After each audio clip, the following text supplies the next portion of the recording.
next up, we have Katelyn Bowden, who is going to talk to us about image-based abuse and also has a makeup tutorial for us. So that's going to be very exciting. But just because we're all social distancing doesn't mean that we can't look good. Katelyn, I've made you presenter. Hello. Can you see me? I can see now, yes. All right. All right, are my slides up? They are. Okay, sounds good. All right, well, I'll get started quickly because I know I have 40 minutes and I've got a lot to cover.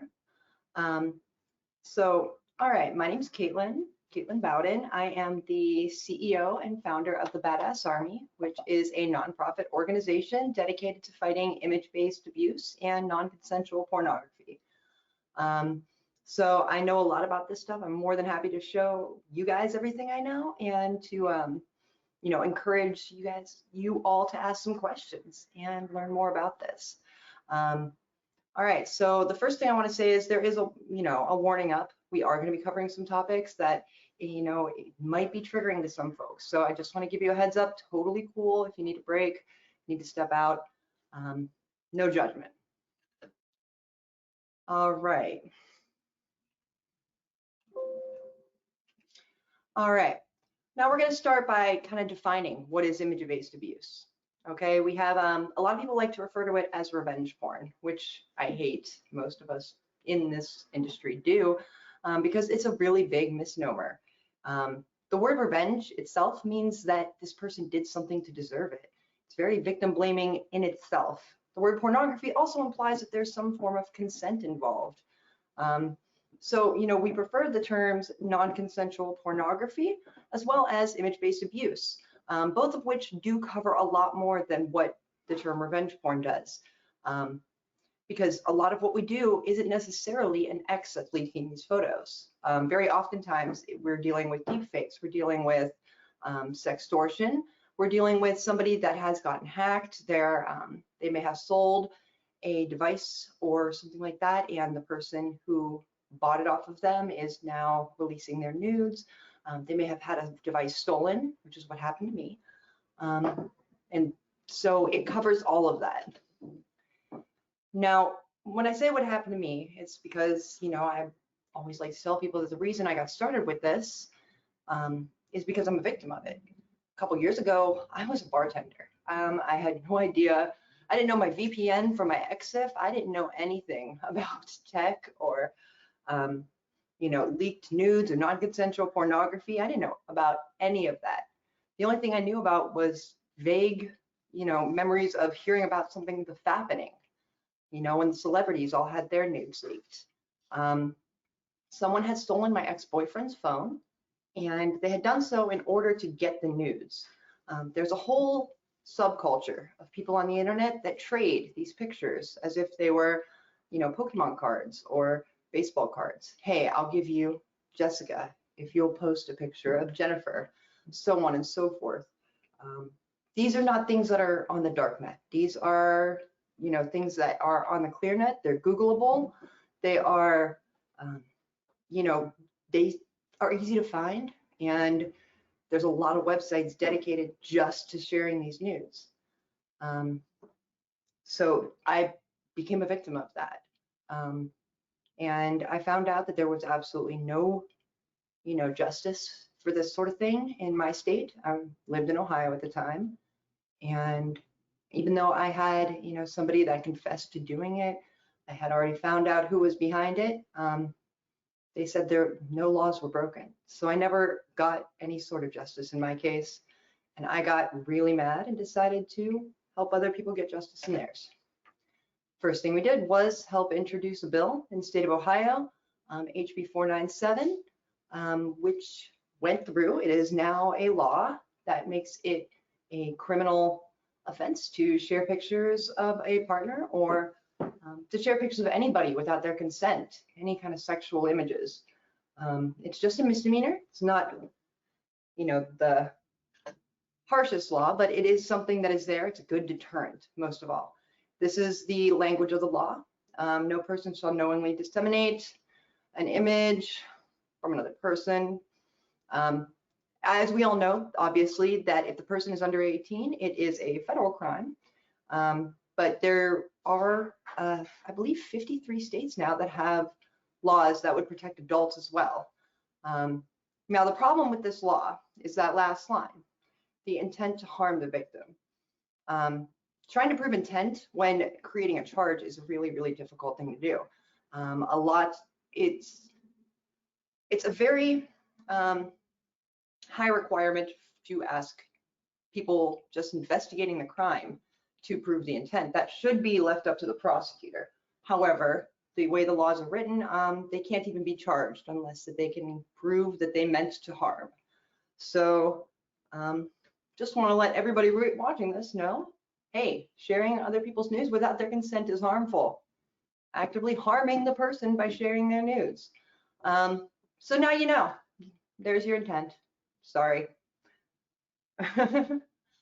So what I've talked about, this whole underground subculture, in these, areas, they are called wins. The pictures themselves are called wins. Do you have wins of so-and-so?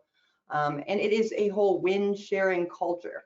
It's a community. They call themselves the exposure community. I've gotten a few emails. People are very mad that I have disrupted the exposure community. But these are the platforms that are used. And there are more. Trust me, this is not the most comprehensive list, but this lets you know how widespread this is. Yes, you see Slack on there. Yes, obviously every social media. I didn't even start listing all the porn sites.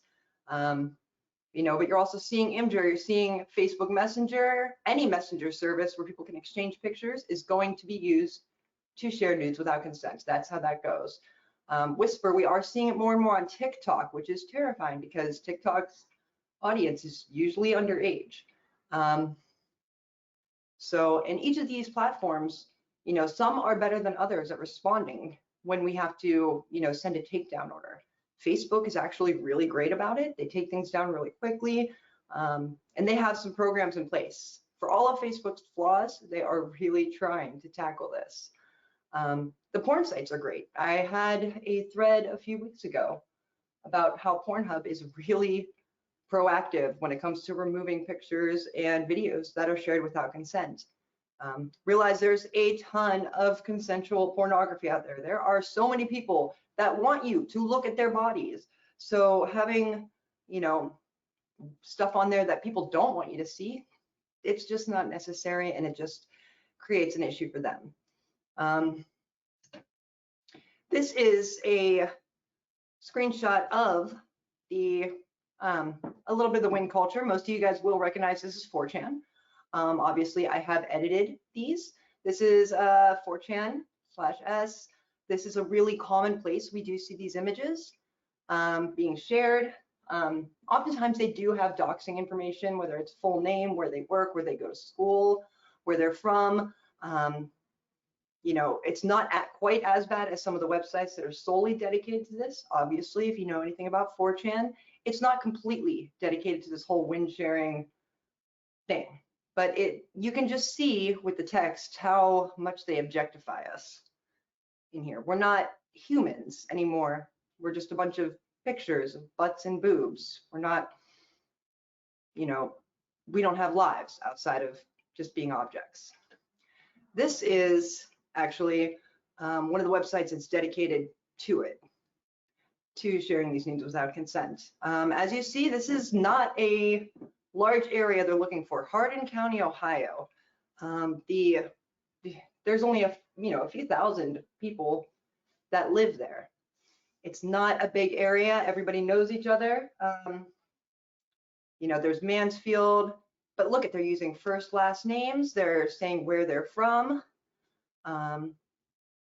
It's not a densely populated area, so this is everywhere. This is just one little tiny piece of Ohio, because these websites dedicate, they separate us into sluts by state, quote unquote. So no matter where you're from, you could be living in the middle of North Dakota, and there is probably a few threads out there, people trading nudes without consent in your town. And these things show up in Google searches. They show up on DuckDuckGo, Bing, any sort of search engines. So when future employers are looking for these people, just doing a quick background look, they are coming up with this. I imagine, you guys can figure out how that works when it comes to employment, especially if somebody is going to school to be a teacher or a nurse or any other job that would require some kind of behavioral contract. Now, most people would say, okay, well, the first thing, maybe you shouldn't take these pictures. If you didn't take these nudes, they wouldn't be out there. This wouldn't be a problem if you girls weren't so slutty. But the truth is, it doesn't matter. Okay, I'll get more into that in a minute, but really it doesn't come down to the girls or the victims, because this happens to men too. This comes down to somebody doing something with someone else's without consent. Okay, if you take the internet out of the equation, you're not allowed to just walk down the street and tear someone's shirt off and expose them to the world. That is illegal. You would go to jail. So the fact that we aren't criminalizing this on the internet is insane. It's really problematic, and it's a big sign of, rape culture to sit here and say it is completely the victim's fault. Now, mind you, there are ways to go about doing this safely. You don't want to, just send them to everybody that could possibly ask. Obviously you want to, reserve these images for a trusted partner, or, just do a little research with the person, figure out who they are, if there's somebody that you can trust. And these are ways that you can minimize it, but really when it comes down to it, you don't even have to take nudes to be a victim of this. We've all been hearing about deep fakes. Now, mind you, when you're doing deep fakes, that takes a lot of data to create those pictures. They have to get a lot of pictures from social media. Now, mind you, if you do, go on most people's social media, you'll get enough pictures. A lot of people do take selfies. They're tagged in photos. All you need to do is get a wide variety of images that are from different angles, different lighting, that sort of thing. But there is other technology out there like deep nudes. They only need one photo. That's it. One photo and a couple clicks, wait a few minutes, and the clothes are gone. Now, mind you, they aren't perfect. The scariest thing about deep nudes is that it is incredibly gendered. No matter what picture is on there, they're going to add a female vulva and a set of breasts.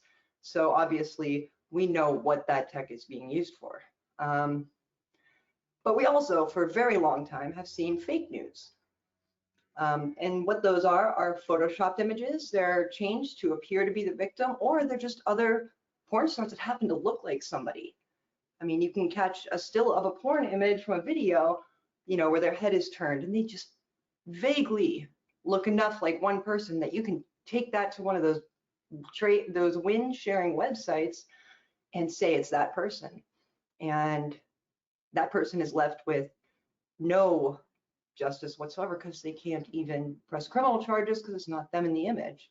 They also have an issue with removal because the way that we're able to get things down is by using DMCA, the Digital Millennium Copyright Act, and it's not them in the image. They don't have the copyright. They're not able to claim a copyright infringement on that.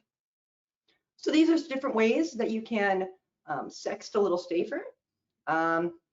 Obviously, if someone is pressuring you to do something that you're not comfortable with, you shouldn't do it. I think that's very basic, and that goes along with a lot of things that, when it comes to sex ed and things like that, that people aren't really, learning when it comes to sex, is that you don't have to do things that you're not comfortable with. That's it. You can say no. No is a complete sentence. Make sure that you have your boundaries ready and you're sticking to them. You're not allowing yourself to be violated in the way that you're not respecting your own boundaries. You deserve that kind of respect. Only show nudes to the partner that you trust. Like I said, you can also, if you're somebody that likes to have multiple partners at once, that is fine. Just make sure that they all are aware of what your boundaries are. And you also want to spell out your wishes to each one. You want to explicitly state in writing, I do not want these images to be leaked or shared. And one thing that you can do is grab a screenshot of that. If somehow these images do get out, then you have a little bit of recourse with that. Your lawyer will thank you for having that screenshot. Always communicate with your partner. This is just basic sex ed stuff. You always want to check and make sure, like, hey, they're not hanging out with grandma at that moment that you want to send a nude. Make sure you get consent to send as well as getting consent to receive. And then you also want to make sure that your partner is also keeping their data secure. When it comes to my personal, experience, my ex did not even lock his phone, and I was dumb enough to send him nudes. I am well aware that was on me a little bit. But when it came down to it, it was on the person who stole the phone. But had I encouraged him to have better security practices, things could be very different. Casey, it's not changing. Sorry, I'm not tech savvy. If you all know this, I hope you do by now. I talk about it all the time. Anyway, so that is my brief overview. Obviously, with longer talks, I can get more in depth in this, and I'm always happy to answer questions and share the knowledge I know. I didn't get into watermarking. That is one more way that you can sex safely, is to watermark images with the recipient's name. That way, if they do leak, you know who leaked them, and you can prove that in a courtroom. So anyway, you can follow the Badass Army. That's the organization that I run at @thebadass_army. We're also www.badassarmy.org. And then you can also follow me on Twitter. So do we have any questions?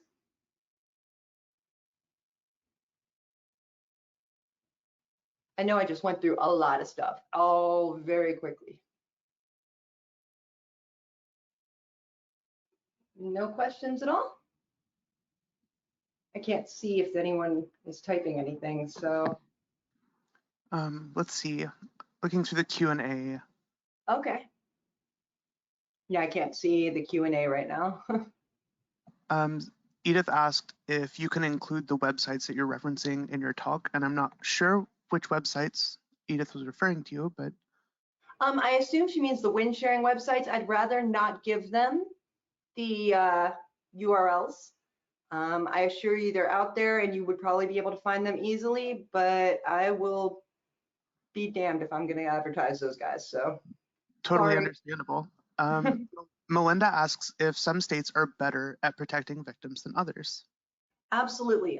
Some states they have a little bit more flexibility when it comes to that intent law, as well as some of them do have other specifications written into laws for things like deep fakes or doxing. And then some are even worse than Ohio's. Ohio's is about middle ground. Some are worse, as in they require it to be an ex-partner. So if you weren't in an established relationship with the person that leaked your nudes, you have absolutely no recourse. So it depends. Some states are better, some states are worse. We've got one law going through in Mississippi, of all places, that is would actually really change things because it's written so well.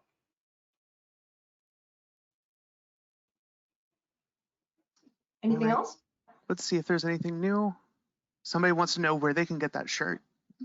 Oh, you can get this shirt at the Badass Army shop, www.badassarmy.org/shop or /store. I don't know. There's if you go to our website for Badass Army, you can see the shop, and we've got a lot of really cool shirts. We also have we just got our logo redesigned to be all like that metal tree where you can barely read it. And we have the info slut shirts as well.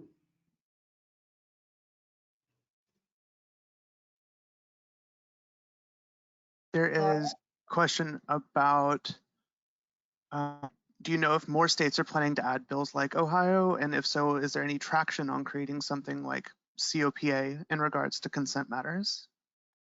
I know that there's a lot of things going through right now. I believe right now we only have laws that would just be working against the revenge porn laws in a few states, but we're also working on getting a federal law that would fill in the gaps between those states. As we know, the internet is not just your little neighborhood.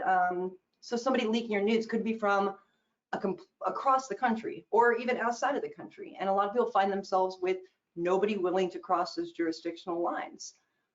So we are working on a federal law that we've introduced with Representative Jackie Spear that would fill in the gaps. And do you have any advice for people in the security community that might be pen testers or anything like that about the best way that they can help out? The best way that anyone can help out is really just letting people know that we're here and having those conversations regarding consent, whether it's with your partner, whether it's with your kids, just talking to people about what consent means when it's translated online. A lot of people have a pretty decent grasp of, asking for permission in real life, but when it comes to the internet, a lot of people are really missing that connection. So I think that is really the biggest hurdle that we've come across, is really expressing how consent and agency can play a role over the internet as well. So that is really the biggest way anyone can help out. We are working on getting some more volunteer opportunities for people. Right now, we are taking a little bit of a break just because it is, with everything else going on, the emotional work of trying to talk to victims at the very worst time is gonna break us if we keep trying. I mean, there's a lot of emotions going on with everybody right now that's dealing with this pandemic, and it's a lot. So once we get back, we are hoping to, really, we're doing a rebranding. We're changing a lot of things around. We're getting our goals a little bit clearer, and we do plan on introducing a better way for everybody that wants to volunteer to help, give their time to badass. Someone wants to know if you have any experience with fighting this sort of thing outside the USA. Oh, absolutely. In fact, most of these websites that I've talked about that are ClearNet are hosted overseas, especially in places that don't recognize copyright. One of the recent ones that we've seen crop up is, a Russian URL. So we're seeing it a lot overseas. There's a huge issue with it in the UK as well as Australia. In fact, it is in Australia, I believe it's almost 1 in 4 or 5 social media users have experienced some form of image abuse. So it's not just limited to the USA. It's a global issue, and it's something that as more people are relying on technology to communicate and foster relationships, it's just going to become a bigger and bigger issue. Are we ready to do the makeup tutorial? I got TC here, and he is ready to go. He cannot wait to get ready. I definitely think that we're ready to do the makeup now. I'm not seeing any more questions. All right, awesome. Okay, so I am going to be doing a little bit of a makeup tutorial. A lot of people ask me to do my makeup, but I don't have the guts to get on here without makeup to do it before. So luckily my husband, my wonderful husband, if you don't know him, TC Johnson, is more than happy to allow us to use this gorgeous face to demonstrate some makeup. Say hi. Hi. Yeah. Could you remove the slides so that we get a bigger camera for this? Let's see. I guess I just turn off screen share, huh? Is that it? Perfect. Thank you so much. Awesome. All right. For those of you guys wondering, we just moved, so there's it's a little messy around here. It's not our usual mess anyway. So anyway, I had TC prep while I was talking. He used the Urban Decay eyeshadow primer, as well as my NYX matte skin primer as well. I almost lost an eye too, because I'm not used to sticking things towards my eye, so it was hard. Well, beauty is pain. All right. So I understand that my way of doing makeup might not be the way that everybody else does. I tend to focus on the things that I'm most likely to screw up first. I really shake some people to the core when I mention that I do brows and shadow first. All right, so I told you what he used to prime. And this is what I'm gonna be using for brows. This is a ancient elf brow kit. And then I am just using, I don't even know, it might've came with the kit. As you can tell, I'm very fancy. All right, tilt your head up, please. And basically what we're gonna do is just fill in the brows. Okay, I'm not one of those people that, you know, you need to add a ton of extra brows, completely change the shape. I just fill in what's already there. Will it cover up the gray ones? Yeah, a little bit.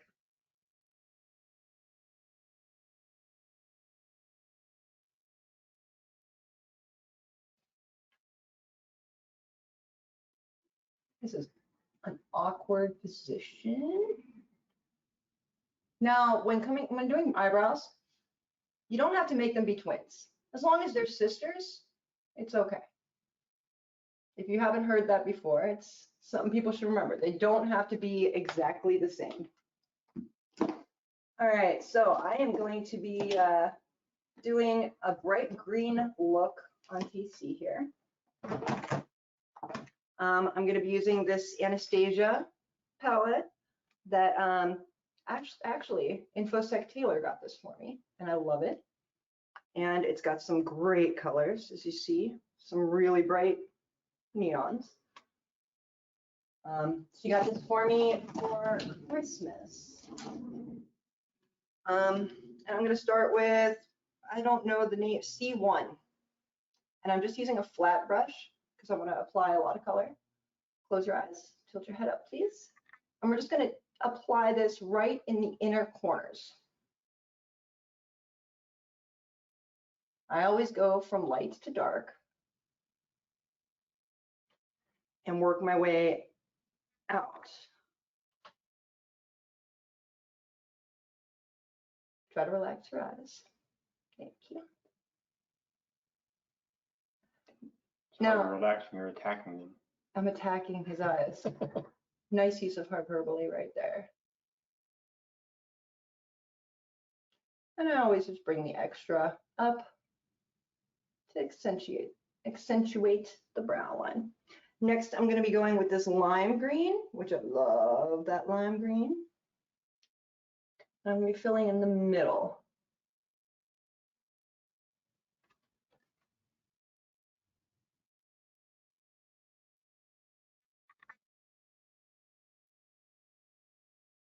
Now, mind you, I'm not blending yet. I'm just putting the color on. I'm just trying to get it on the eyelid as generally where I want it.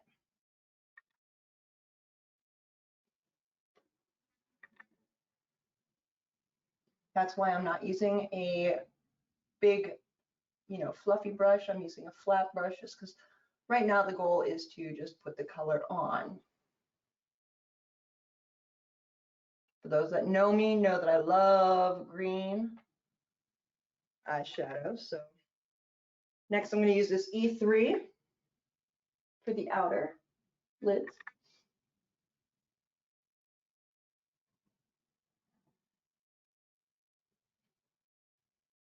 And then I'm going to bring that around.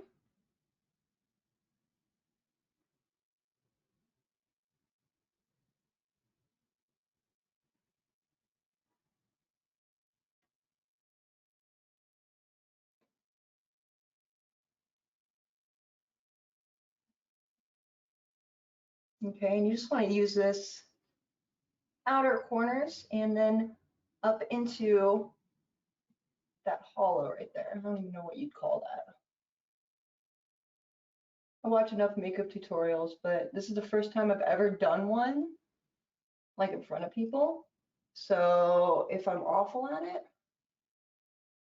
that's why. I'm not even going to say I'm sorry. I just am letting you know. All right, now comes blending. And I am using, I don't even know, it's a double-ended blending brush to be fancy. We're just gonna blend this in, blend these colors together a little bit.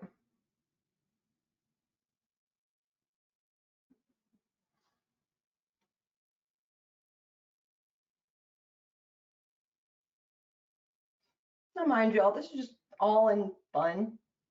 Makeup should be fun. That's all. You know, just have fun with it, get creative, try different things. Sometimes they'll work, sometimes they won't, but just try it. Now I'm going to use the other end of this brush. It's slightly fluffier than the first one I was using to add color. And I'm going to use this A3. It's a shiny lime green. Right there in the middle, close to the lash line, to accentuate that. And then I want to fill in just a little bit more of the dark out in the corners.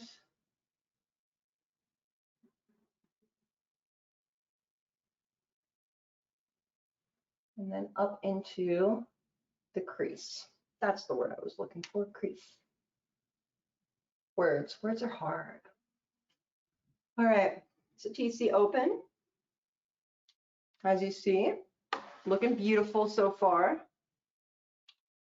Close. You gotta do the. It is. Just close them. Close them, and then you gotta open slowly for the camera. Do I have to make patties? Yeah, that's perfect. Like that? Yeah. Yes. Okay. Now I'm gonna be doing the concealer foundation. And I know everyone was really mad when I brought this up yesterday that I do this in this order, but that's because, as you see here, I am messy and we only have like green under circles. So this is gonna help cover that. Now, when it comes to concealing under eye circles, because I don't know about you guys, but I am perpetually exhausted. And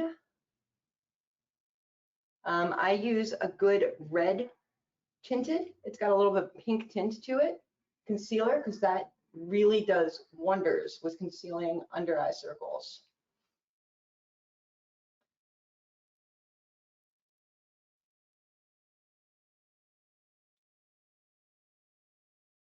Now, mind you, I'm also not great, here, look up, please, at putting makeup on other people. I am not used to that. It's been a while. So yeah, I'm just letting y'all know my limitations here. Now, you're gonna wanna blend. I like these big fluffy beauty blenders. And to do that, you just kind of tap and just smudge it. Look up, please. Tap and smudge. You'll be okay, I promise. I'm not gonna poke it into your eye. Chill. Tell my eye that. I'm not poking it into your I'm eye. not It's a controlling big it. blunt object. You're fine. Okay, it's not like it's gonna stab you in the eye. These are involuntary reactions. I can't be held accountable. Okay, face me a little bit. Is that primer in your? Probably. Oh, wow. All right. You said to make sure that I put primer in my beard. No, I said don't worry about the beard. Look up.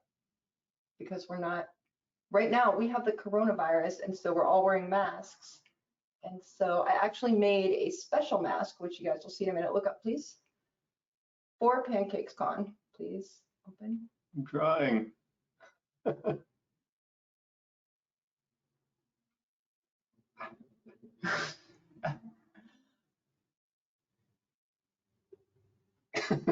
I can't open my eye. Okay, okay. Doesn't work. See, as you see, you know, a little bit lighter underneath the eyes.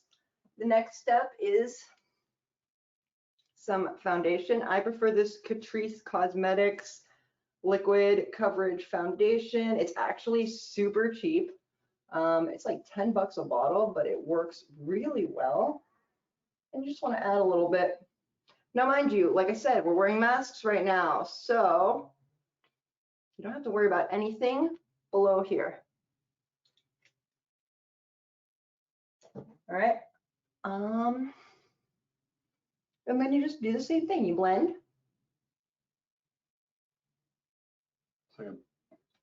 soft jackhammer.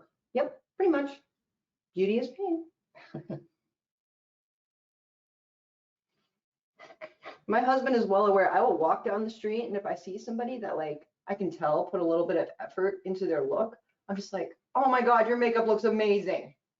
I'm just that person. But now, maybe y'all will understand why I do that, because I know how much effort went into it.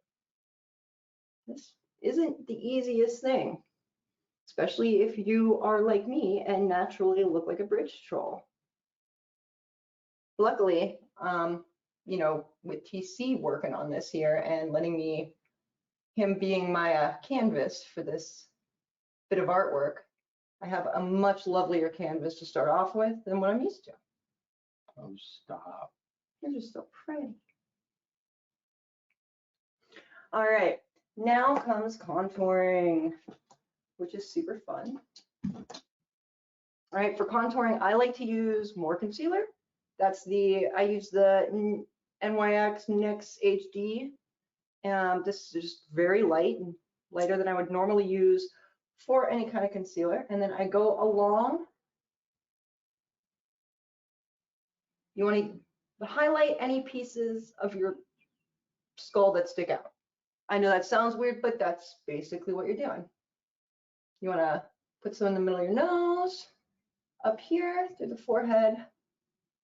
And I like to add that little tiny bit that makes you look like you got one of those ski slope noses. Because why not? More jackhammer. Yep. And we're going to blend more.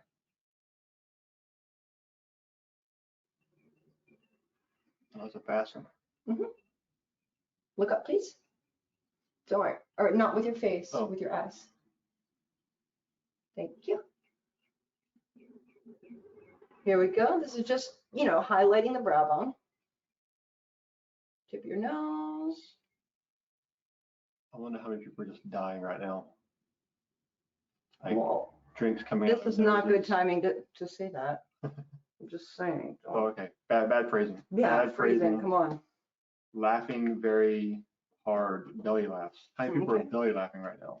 All right, so I'm gonna also be using some bronzer. This is the Wander Beauty Trip to Costa Rica. It's like a nice pale bronzer. And how that works is I start it up in the hairline, honestly. You're gonna put this around the hairline. You're gonna wanna accentuate, this is where you accentuate the shadows. Those of you who know about camouflage know that, normally you would, I don't know, how does that work? You had me get that backwards. Let's see. You use the light colors. Trying to make your face flat. So you want to put the dark colors on the ridges and light colors in the hollows, I think. Okay. It's been like 15 years. I don't remember. All right, and then you also want to do that below the brow bone to create a shadow.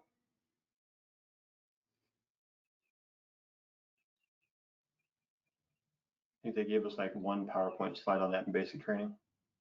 And then you want to also use that to shape the nose a little bit.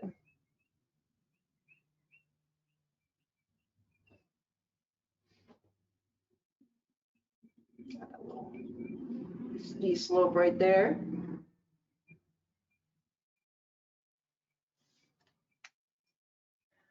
All right. And then you're going to want to add just a teensy little bit of blush. Oh, I broke that. The brush exploded. I fixed it. Just a little bit of blush. I have no idea what kind of blush this is. I got it in an Ipsy bag like a few months ago. It's pink. Ah. Oh, you're not supposed to blow on that and then put it on their face because it's not sanitary normally, but it's my husband. He's got all my germs. He has all my germs. All right, and then you're gonna want to set that. Can't really see myself. It's okay. You look beautiful. Absolutely gorgeous, darling. I use the Kat Von D Set It powder, and all that does is make it so it sets. You don't want makeup rubbing off on your masks and stuff. So there you go. Next step is eyeliner. And for this one, I am going to do the Sex Kitten liquid liner by Tarte. And I just realized, all right, I'm gonna finish it up real quick. Close your eyes, please. I just realized I'd never really put liquid on other people that much. So this could be real bad. In fact, I'm just gonna go ahead and say, yes, this is gonna be real bad. I apologize. I'm getting wings. Yes, of course. And you want to wing that eyeliner here. I want to tilt your head a little bit. You want to wing it out. You also want to, what I do is I go backwards to get a really sharp point. And you want to bring it down in the lashes.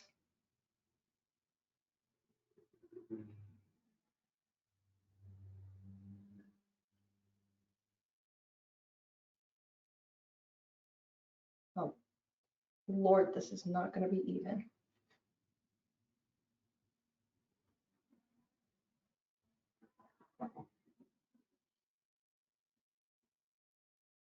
I mess this all up. I am so sorry. If you guys want to learn how to do eyeliner correctly and not from me, you know, there's other tutorials on YouTube. I really like making tutorials. I like her a lot. She's really down to earth and explains things in a way I get. As you guys can probably guess, I am much better at doing my own makeup than I am at doing my husband's, but oh well. Oh gosh, that's real bad.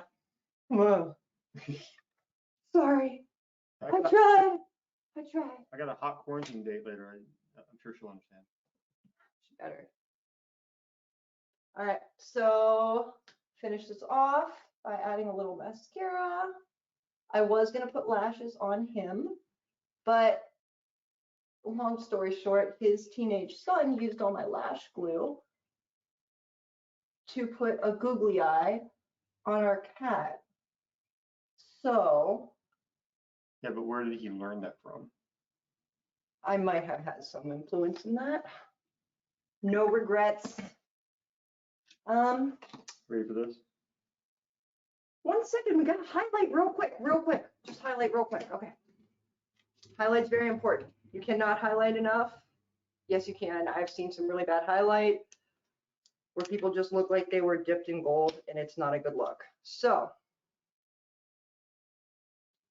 you wanna highlight around the brow, or not the brow, the cheekbones, and down the nose and up around the brows.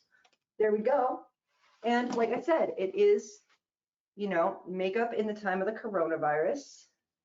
So you don't have to worry about anything below your nose. No lipstick. In fact, I don't recommend it because it's just going to get on the inside of your mask and make it harder to breathe through it. And as you see, if you didn't know, I've been making masks and donating them to whoever needs them, but I did make a wonderful one for TC just for today. It has pancakes all over it for PancakesCon. Please ignore his eyeliner because I am terrible, but ta-da! I'm smiling, but you can't see it.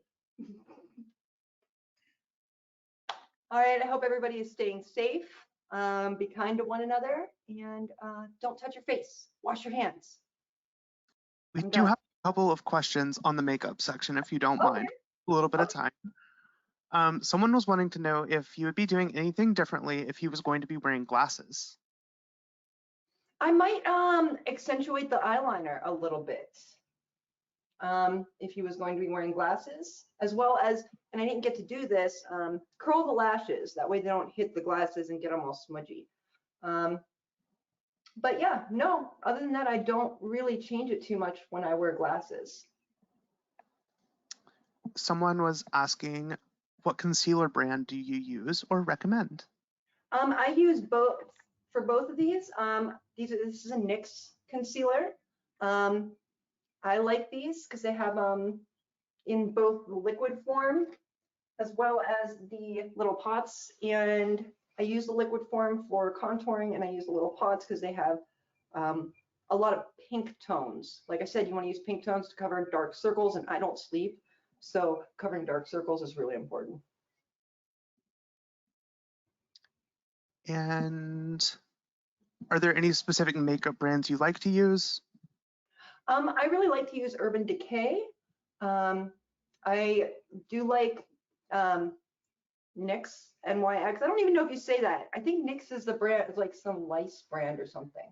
I don't know. We're gonna roll with that. I like the NYX brand because it is a little bit more affordable. As most of you know, I am just poor as hell. So I love the more affordable brands that can bring the quality as well.